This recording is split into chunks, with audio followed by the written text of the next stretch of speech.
Hi, I'm Laura Maniec, and this is another week of the weekly tasting. This week's pack I'm super grateful for. I'm really excited to show you the perfect pack for holiday leftovers. We all know Thanksgiving is all about friends and family and gratitude and all about wine. And actually, you know, there's a lot of really great flavors, the bold, the intense, these, you know, kind of mishmash flavors, whether it's turkey with all of that beautiful gravy, cranberry sauce because it's sour and tart, the earthiness of stuffing, or the creaminess of your mashed potatoes. It's a lot of food and a lot of delicious things to pick up when you're pairing with wine. This week's pack, I'm super excited to show you 4 different places around the world that I'm really grateful for and I think you should discover. I'm sending you a Chenin Blanc, and the Chenin Blanc is from South Africa. It is from an area called Stellenbosch, and this Chenin is like apple and pear, really unoaked and refreshing white wine that's perfect with holiday leftovers. Then I'm going to send you a wine from Campania in Italy.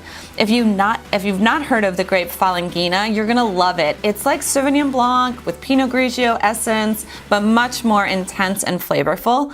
Then I'm sending you a Beaujolais. This Beaujolais is from an area called Morgon, which is a single kind of plot in Beaujolais is something that everyone thinks of when they think of Thanksgiving.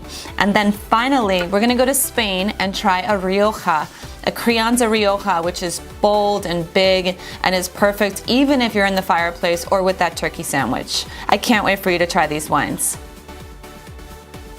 George Duboeuf is a really well-known producer, and he makes Beaujolais and was one of the founders of the Beaujolais Nouveau movement. You probably have heard of Beaujolais Nouveau. This is not Beaujolais Nouveau. Beaujolais Nouveau is typically drank around Thanksgiving. It's a celebration of the harvest, and it can be delicious for sure.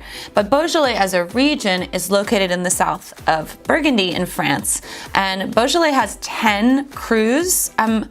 These crus are just like single plots or single villages where the wine is very concentrated and much more intense than, you know, the playful, fresh and fruity Beaujolais Nouveaux. So he pioneered the movement, but he's doing one of the most serious Beaujolais that you can purchase. So Morgon is deep and dark and really intense in color. And this one is more purple. The nose is all about purple fruit as well. It's like purple plums, maybe a little apricot even. There's violets. It's like almost grapes too, which we never really use to describe wine, but it has that really perfectly ripe grape. One of the things that people think of when they think of Thanksgiving is Beaujolais, because Beaujolais is one of those red wines that almost everyone loves. Like, it's a great value wine. One of the most incredible things about Thanksgiving is all of your friends and family are there and you have huge tables, so you don't really want to spend a ton of money and you want the wines to be just about just ease and fun, and so festive is this Beaujolais.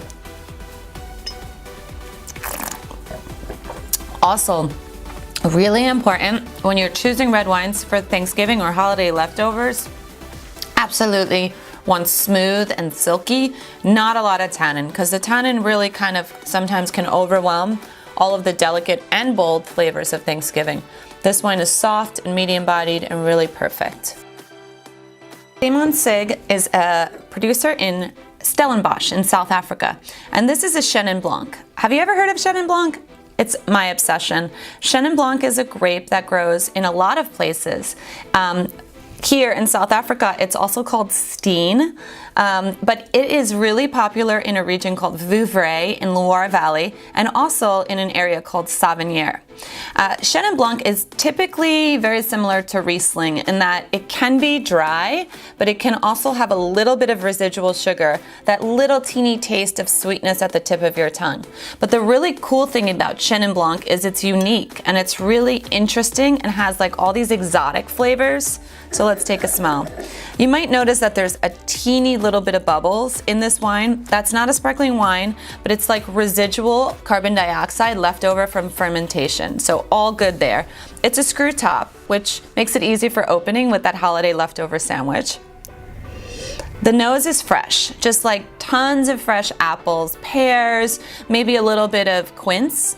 or maybe you don't know what a quince is. How about just like that really mealy style of apple? And it has a little funkiness, which Chenin Blanc is known for. Some people say blue cheese or wet wool, like if you left your clothes in the washer and forgot to put them in the dryer, that kind of like, you know, a little bit of linen smell, maybe a little funky. I kind of like that actually.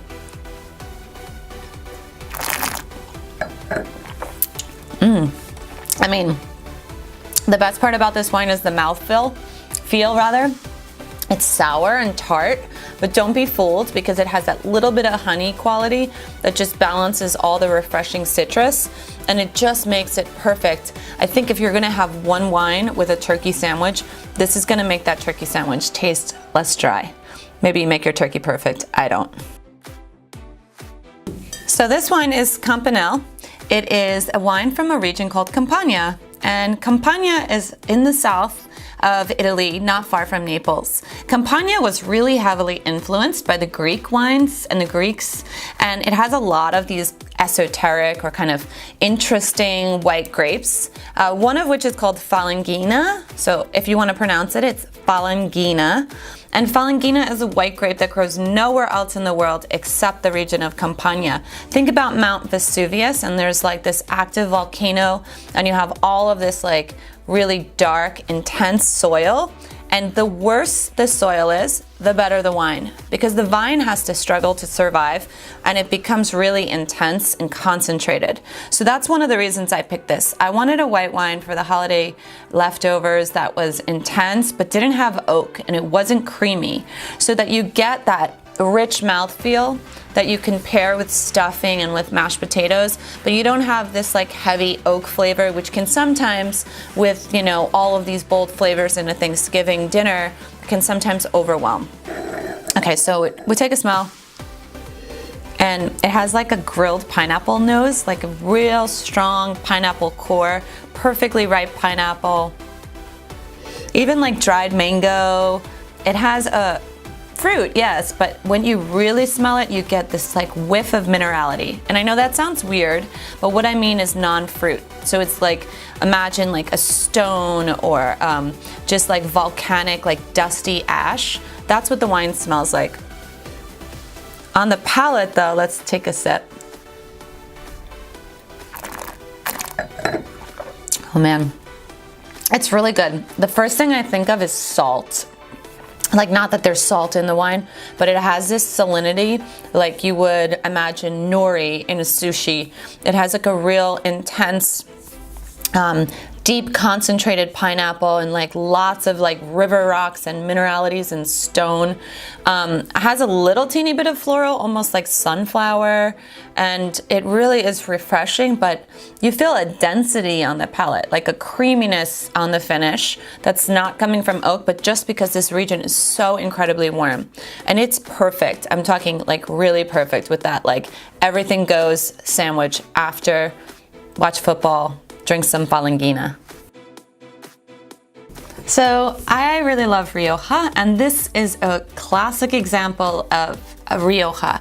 This is a producer called Marques de Tomares, and in Rioja, you're in the north central part of Spain. The region itself was named after the river Oja, or the Rio Oja, and it's Spain's like famous region. I'm talking really famous.